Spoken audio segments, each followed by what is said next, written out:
it's really helpful to hear it from people. So thank you for coming. That's awesome. So we get start having a little chat. Thanks, Steve. And since we're spaced out, we can drop our mask while we're chatting. Yeah.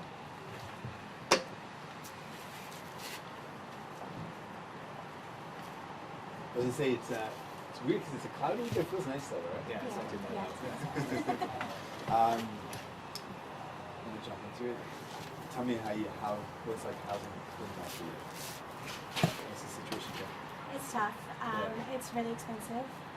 We're actually moving right now to a smaller place because we just can't afford where we live anymore. Yeah, so first of all, moving in general is such a difficult thing to do. Like it's so more than you would think. Like I moved a couple of times when I was in law school and when I was in university, and then moving your family, it's just you think, oh, whatever, just pick up your stuff and go, but it's not that easy. It's so disruptive. Like your whole life gets kind of turned upside down. Yeah. So, and where you were and where you're moving to, break that down for me. Why was that? So we currently live in like a bigger place in New Westminster, a little bit farther up from Vancouver, but we're moving actually closer into town, into a smaller place, just so we can try to save some money and try to get by a little bit better. I mean, working from home in the last little bit has been difficult, but going back to work, we just can't afford to stay home and to go back to work but still continue to have a bigger apartment. So that's been a big part of it as well. And just everything's sort of gone up. The cost of moving is so expensive to not only like get out of your place into a new place, but all of the added costs that go with it. So, yeah. And when you think about like trying to find a place of your own, like planning like to buy a place, like what does that feel like when you're trying to imagine that? I don't know. Kind of can't really imagine it. Can't even imagine I it. can't even imagine it. Like it's because of the price of it. Yeah. It kind of doesn't seem. It kind of seems kind of on the realms of kind of like possibility. Out the realm. Yeah, the realms of possibility. yeah. That's sad.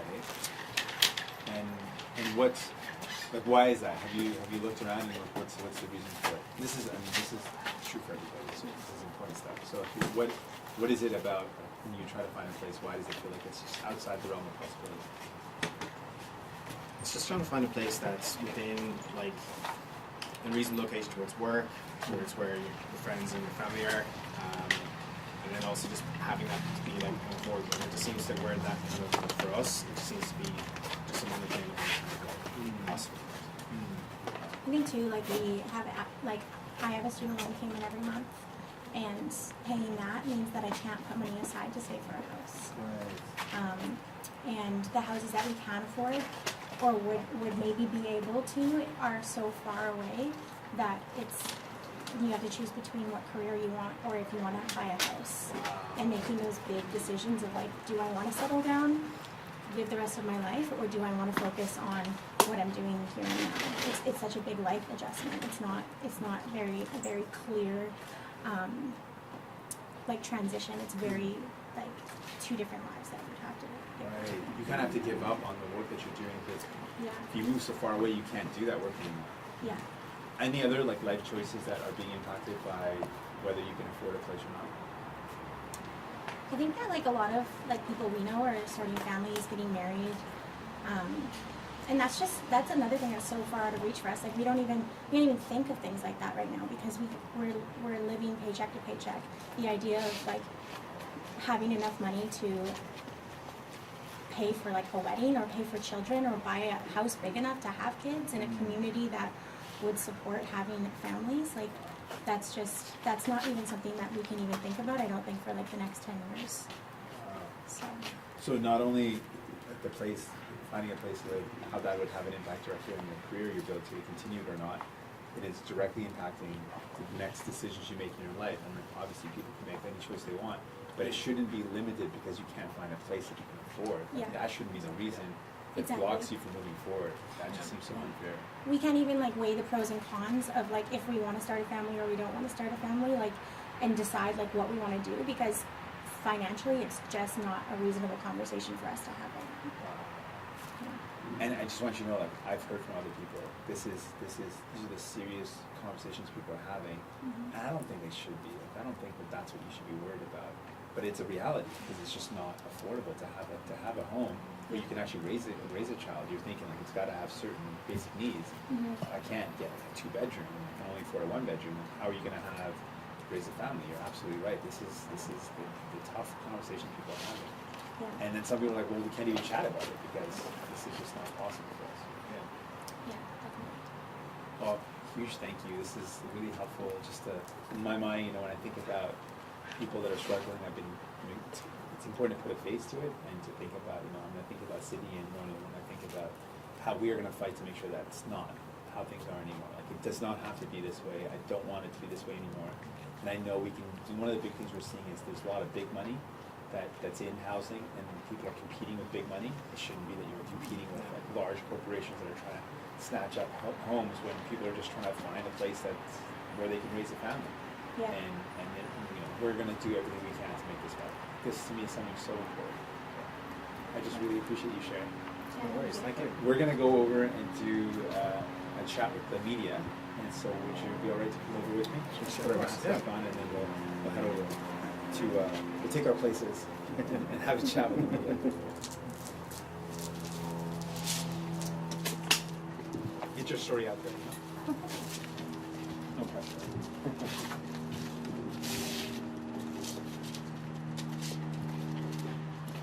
Oh, I didn't realize it was this close, so I'm going to put my mask right back off. We're all good? Okay, awesome.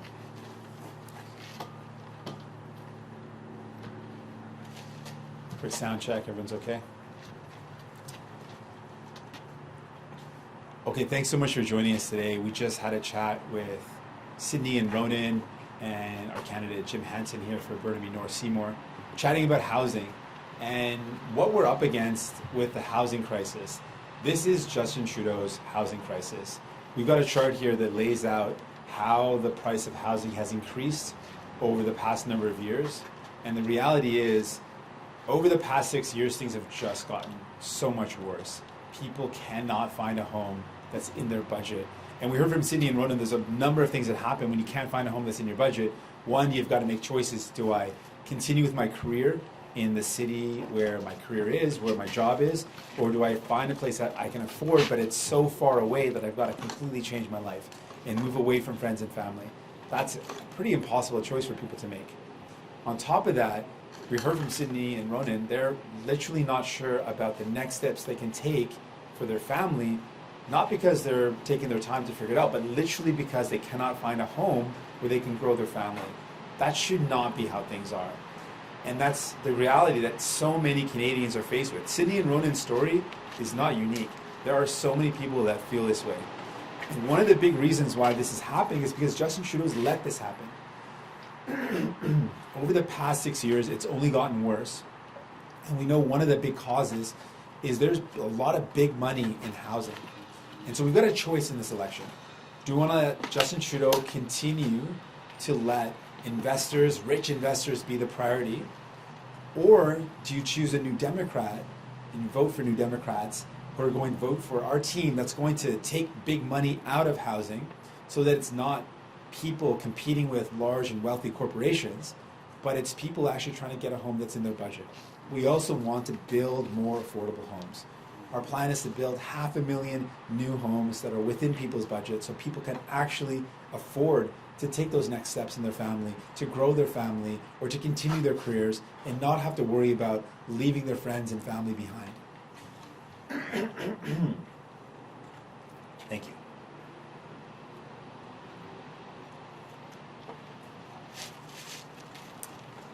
Donc, on a eu une conversation avec Sydney et Ronan. Ils ont partagé leur histoire, comment c'est difficile de trouver un logement qui est dans leur budget. Et c'est une réalité pour les gens à travers le pays. J'ai parlé avec plusieurs familles à Montréal qui ont les mêmes défis de trouver un logement abordable.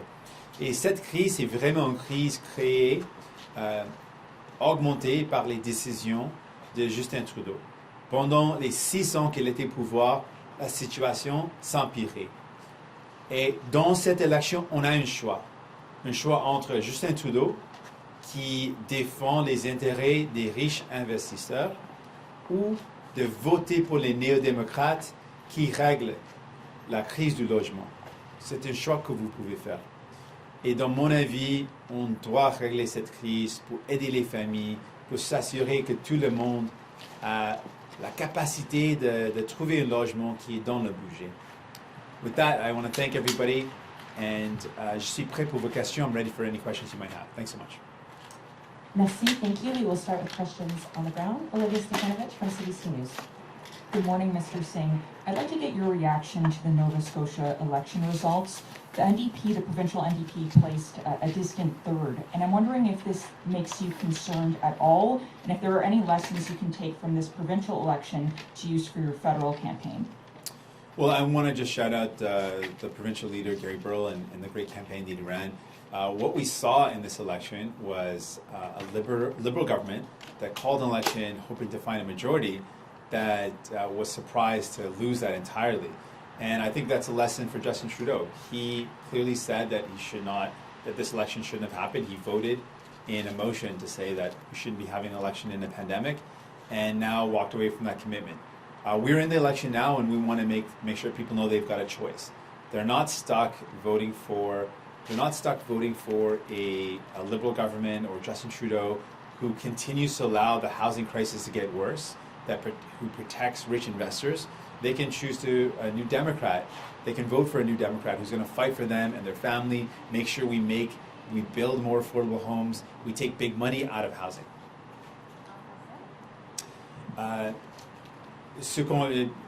Comme on a vu en Nouvelle-Écosse, premièrement, je veux saluer et féliciter le travail de Gary Burl, le chef du parti néo-démocrate en Nouvelle-Écosse.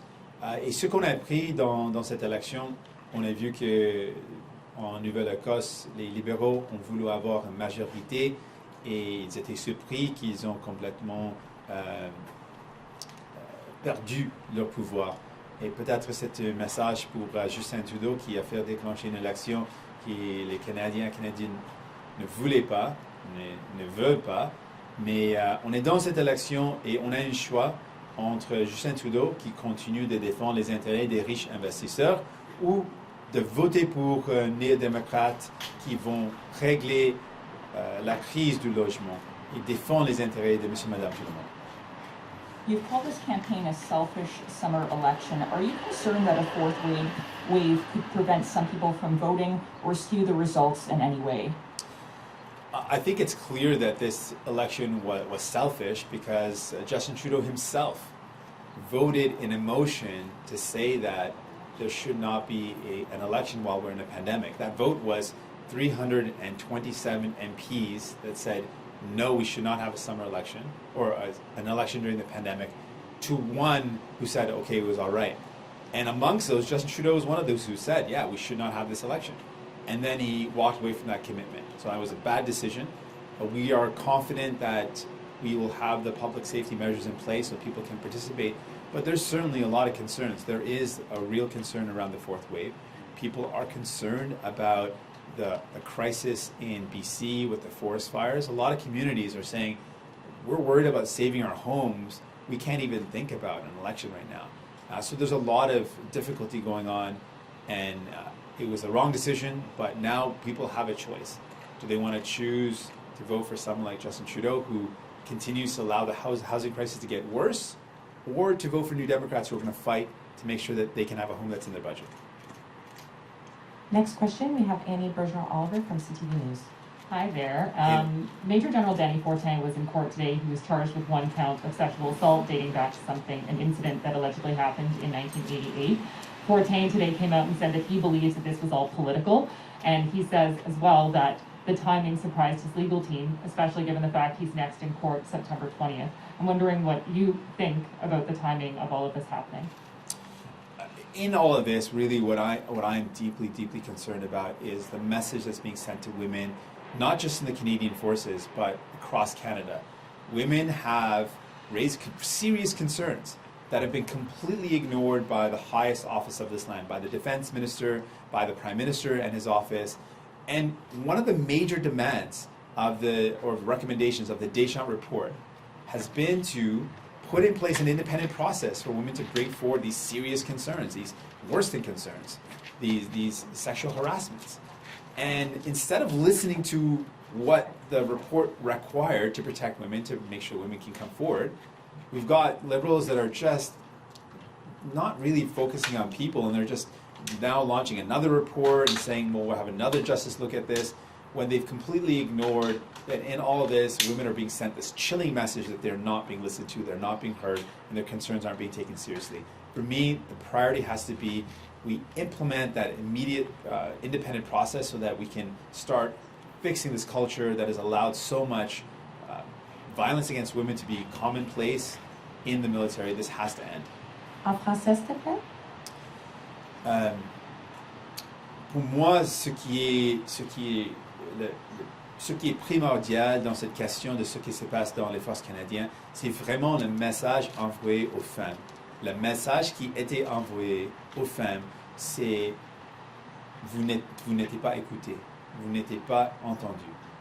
On a eu un cas de harcèlement sexuel qui est arrivé au bureau du Premier ministre, du ministre de la Défense, et ils n'ont rien fait.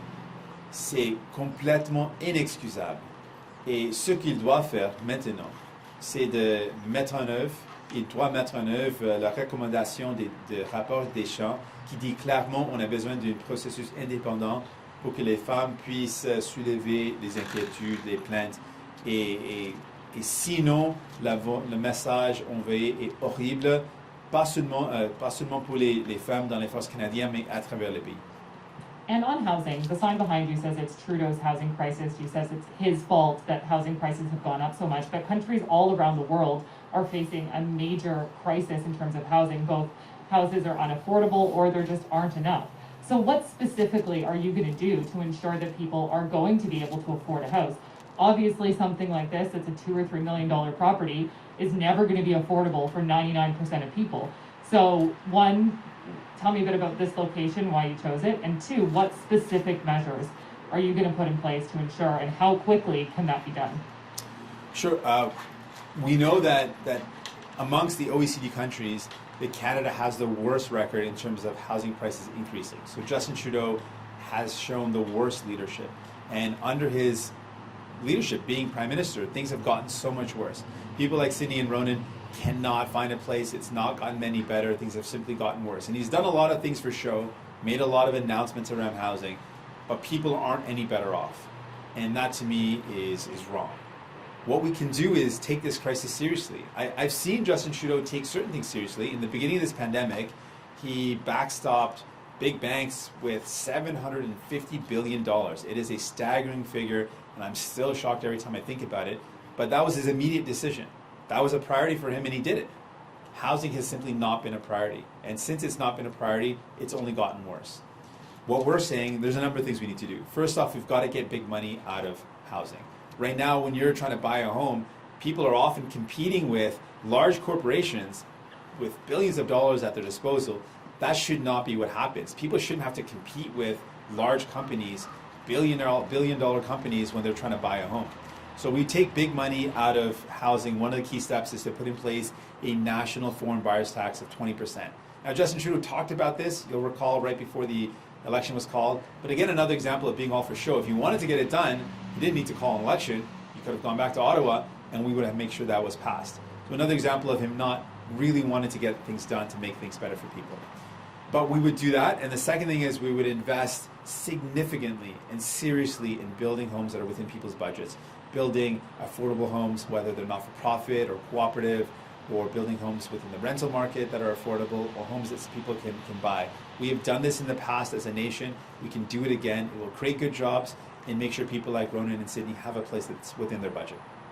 Prochaine question, Jean-Sébastien Cloutier de Radio-Canada. Bonjour. Sur votre nouvelle du jour, vous annoncez 1,5 million de logements sociaux, 20% de taxes pour les acheteurs étrangers. Les façons sont différentes, mais quand même, les libéraux ont promis les logements sociaux, ont promis une taxe pour les acheteurs étrangers. les gens qui ne suivent pas la politique de trop près, parfois, ont quand même la difficulté à se retrouver entre vos promesses et celles de Justin Trudeau. En quelques mots, concrètement, pourquoi ce seraient les vôtres qui seraient les meilleurs?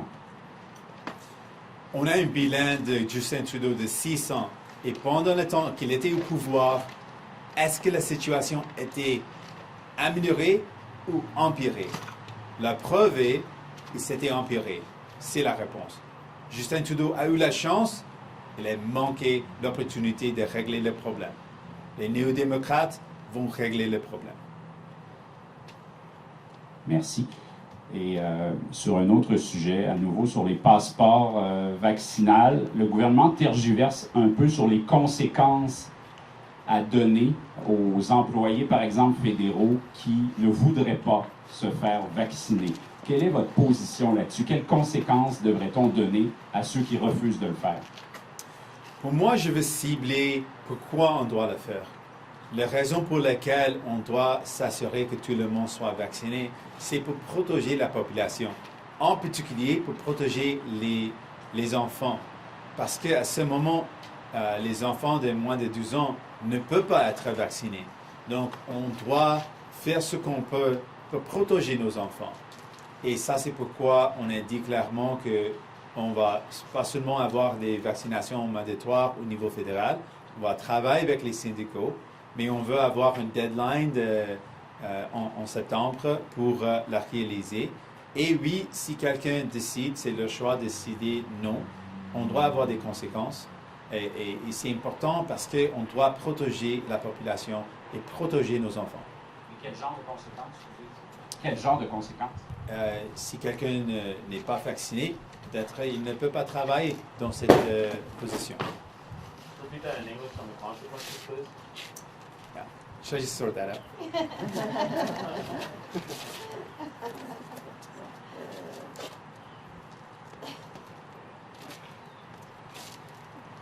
Sometimes you just got to do it all, right? Gives me time to think. The consequence, if someone doesn't get vaccinated and they need to get vaccinated, it's mandatory, then they're not able to be in that position. So that would be one of the potential consequences. En français. Une conséquence spécifique, c'est si quelqu'un ne veut pas être vacciné, il ne peut pas continuer potentiellement dans le même travail. Next question, Michael Qatar, Global News. Mr. Singh, your proposal on the buyer's tax is a one-time tax. The Liberals have proposed a 1% reoccurring tax. Tell me why your proposition is better than a potential reoccurring tax that would continue to bring the government money if a house is, as they put it, underused or vacant. Our goal isn't to use this as a revenue stream. It's to discourage and to take out big money. And that's the big difference. Justin Trudeau doesn't really want to get rid of big money in housing. And he's shown it again and again. He's not interested in taking on big money in a lot of areas. He's not interested in taking on big polluters. He exempted them. He's not interested in taxing the ultra-rich. He allows them to continue to make record profits, companies like Amazon, and pay virtually no tax. So it's an ongoing theme here. Justin Trudeau doesn't actually want to take on big money. And for us, we want to make it so it is not at all a viable option for big money from foreign countries to invest in the Canadian housing market. We want the Canadian housing market to be for Canadians who need a home. It should not be for big business. And that's really the difference. We're here to take them out of the equation, where Justin Trudeau wants to tinker with it. We want them out. Just as a follow-up and a separate question, I know it's early, but early in this campaign, how difficult is it for you as somebody who is known that likes to get into crowds, likes to be with people, shake hands, but because of the pandemic you can't do that? How difficult is it for you to connect with voters virtually, but also in person, that you're not able to really get close to them, to getting close for selfies and that kind of thing? And how much could it hinder your momentum and you feeling the momentum of the campaign? Well, it's true that I really enjoy the connection with people. That is something that I love. I get energy from meeting people. I hear people's stories, and it gives me more motivation to fight for them. And so we can still hear people's stories. We can still make sure, today we spent some time with Ronan in Sydney. We could hear their story. I could see, the worry on their face, the fact that they're they want to be able to live a good life, and they're thinking they're doing everything right. They're working, they're trying to pay down student debt, but they just can't get ahead. And I can feel that frustration. I feel that from so many people. That sense of how do I fix this? What do I do? What more can I do? And so I can still feel that. I would love to be in big crowds and enjoy that energy. So we're gonna have to do things differently, but we'll adapt. And it's important that for me, campaigns are an opportunity to highlight people, to celebrate people, and to raise their concerns and to fight for them. And so that's what we'll do in this campaign. We'll have to do it in maybe slightly different ways, but that'll always be what we do, what New Democrats do in a campaign. Is the hero of our story people, and we want to make sure that their stories are heard and we're fighting for them. Next question, we have Frances Bula from the Globe and Mail. Hi, on housing. So the Liberals in the National Housing Strategy promised 160,000 new homes over 10 years. You're promising 500,000 over 10 years, which is triple. They didn't even get to that, according to the Parliamentary Budget Office, and also it was judged not affordable by a lot of people, most of the housing. So what specifically would you do differently to make sure you can actually get to the 500,000, aside from importing laborers from all around the world? And how would you change the programs for more affordability? I'm sure you know that a lot of the money comes from loan programs that are going to private developers. So how would you change that? I really appreciate the question. I would say really the fundamental difference is our approach is we want to get big money out of housing. We want to make sure that we're tackling the price, the speculation that's driving up the cost of housing. Those forces are powerful, and they're making it so that Canadians, people that are looking to buy a home, are having to compete with people who are using the housing market as like a stock market. They're using it to try to make more profit and flip properties and buy them to create more profit. Whereas people are just trying to find a home that's their place they can grow their family. And that's really the big difference. We really want to take the big money out of this equation. We want to make sure people are able to actually find a place that's in their budget. So that's one big approach that's different. We're open to, we want to make this a priority. So we've seen governments make other things a priority. We've seen Justin Trudeau make buying a pipeline a priority, and he got it done. When something's a priority, governments get it done. For us, housing is a priority. This is something we care about, and we know how desperate people are feeling, and we know that we've got to put every resource possible towards solving it. And I believe in a country as wealthy as ours, a G7 nation, a country with the resources that we have, with the technology that we have, that we can solve this. It's simply a matter of will. And that's what we'll do. We will put all our will towards making sure people can find a home. I'm committed to that. Okay, so that doesn't actually answer my question. How will you change existing programs and ensure that you can ramp up to triple what the Liberals' goal was that they didn't reach? I mean, it's besides your will. Well, it's an easy thing to compare. When we look at the Liberals, we look at the things that they do. When they want to get things done, they get it done. The power of government is significant. They get things done. When they don't want to get things done, they're also pretty clear on that too. They talked a lot about things like pharmacare, and they'll say it's not possible. We're the only country in the world that has a universal Medicare system that doesn't include pharmacare. It can be done. And Liberals will tell you it can't be done. That's their whole goal, is to say, oh, it's too hard, it's impossible, it's too much of a burden to overcome. I don't buy that. I believe if we make something a priority, we've got the resources and the skill and the technology to get it done. And that's the difference between New Democrats and Liberals. We believe in making this a priority, and we will get it done. Next question, we have Nick Wells from Canadian Press. Thanks for taking my question. Do you think it's the role of government to manage the pace of price growth, inflation, and if so, what specifically would you do? Given Mr. O'Toole says you're partly to blame for the elevated inflation readings we've been getting. For New Democrats, the question is simple. If we're not investing in people in a crisis, the only outcome will be that those at the very top get richer and everyone else struggles. That is the outcome, and we've seen that. We've already heard people mention this K-shaped recovery, that if you don't actually put in help for people, the recovery will be one where if you've got lots of money to begin with and people are going through difficult times, the people at the very top, the richest folks, will be able to buy more. They'll be able to snatch at more properties. They'll be able to buy businesses that are shutting down. And people that are struggling are going to continue to struggle worse. Aaron O'Toole is fine with that. He doesn't care that if we don't invest in people, that people will end up struggling more because that's not his goal. I have a different goal. My goal is to make sure everyday people are supported. And we know the only way we do that is if we invest in them. It's not only good for people, but it's also good for the economy. If people are able to live a good life, if we can take off the burden of worrying about the cost of medication or the cost of taking care of their teeth, if we can make sure people have a home that's within their budget, we all benefit. And that's really our approach. New Democrats believe we are better off when we take better care of each other. And that's better for the economy, and that's better for people. But it's better for an economy that's designed around making sure people are better off, not that those at the very top are better off. And that's really the difference between me and the Liberals and the Conservatives. We are focused on people, making sure an economy works for people, not just for those at the top. On va passer aux questions sur Zoom. Si vous avez une question, utilisez la fonction lever la main. We will go to questions on Zoom. If you have a question, please use the raise your hand function. We've got Prabjot from Red FM.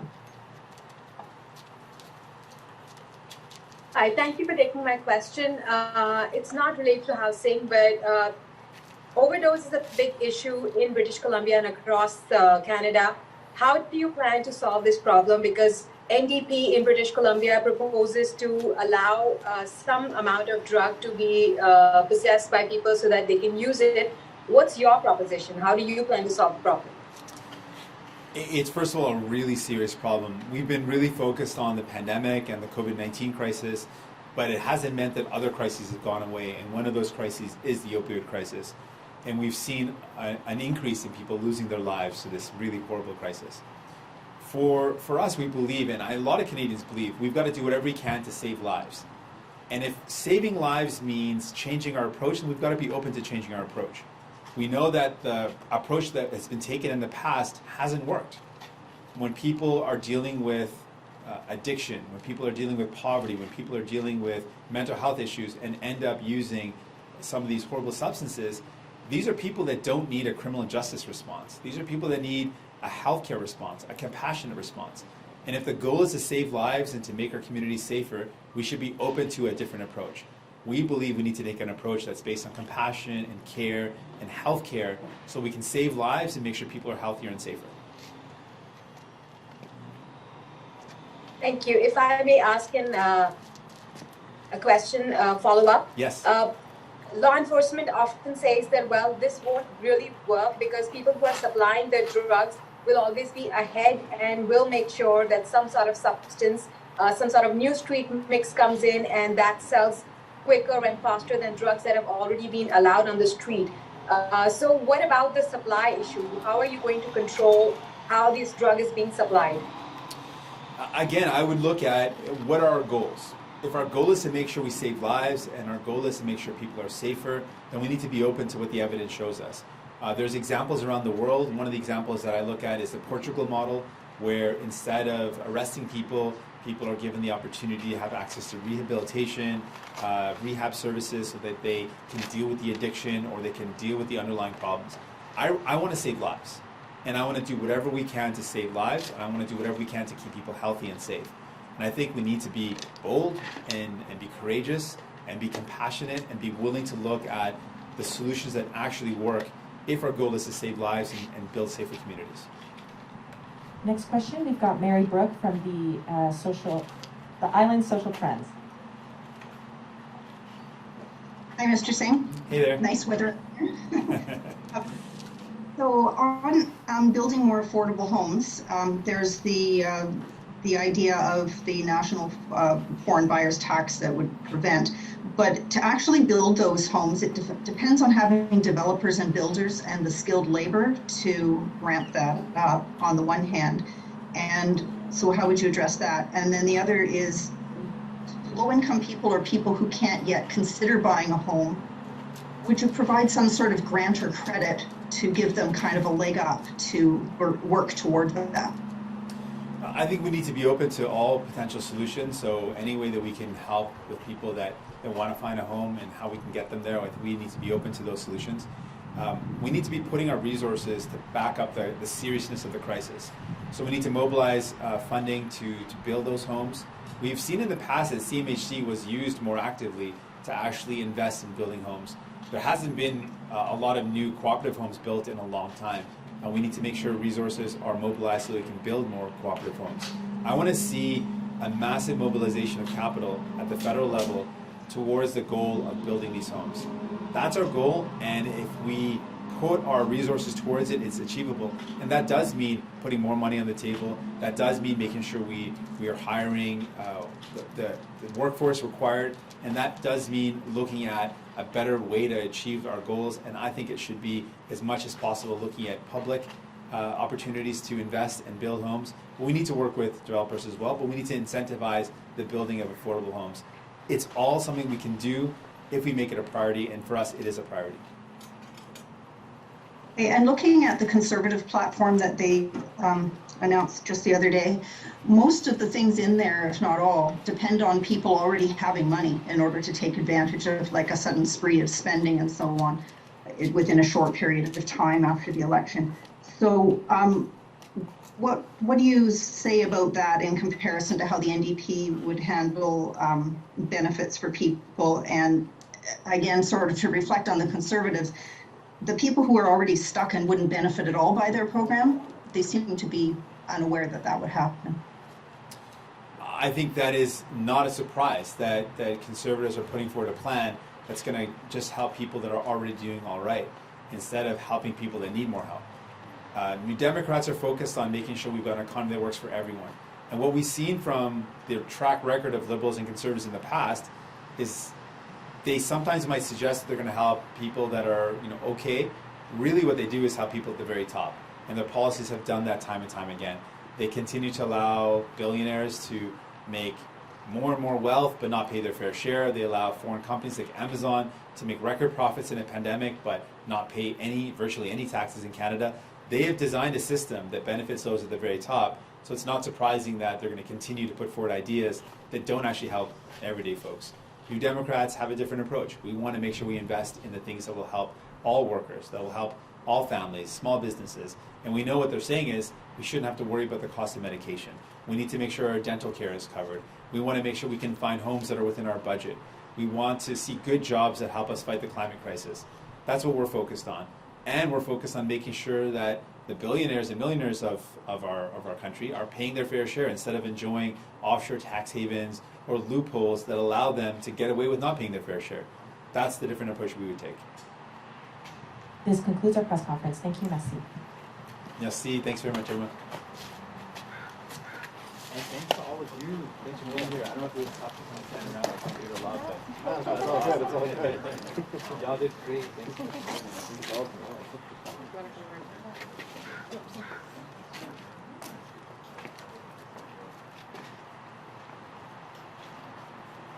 Yeah, I don't know, when you can talk about a problem that you can deal with people as an example, there's just makes it so much more humanized. I feel like it's so effective. Jim, good to see you again. Thank you very much. Appreciate it. Yeah, it's great. Hey, Maria. Nice to meet you, Maria.